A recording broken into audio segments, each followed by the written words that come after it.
How to fix this sound isn't licensed for commercial use. Hello guys and welcome to our channel. So here as you can see I am already on my TikTok app, on my TikTok profile, so make sure that you are on this page too. So if you are on your home page, you have to go to profile, which is at the right bottom corner. So from this page you have to click on those three lines from the right up corner. And then here you have to click on the first option, which is manage account.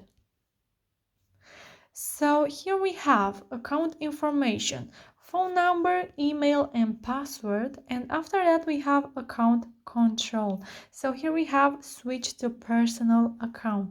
So what you want to do is switching to a personal account, because if you have a business account or a pro account, then you are not licensed. Those songs are not licensed for commercial use because you have a business account. So click on switch to personal account and then click on switch anyway. So this will allow you to use sounds that are not licensed. So yeah guys, that's it. I hope this video was helpful for you. If it was, you can smash the like button and you can also subscribe to our channel. Thank you so much for watching. Have a great day. Bye bye.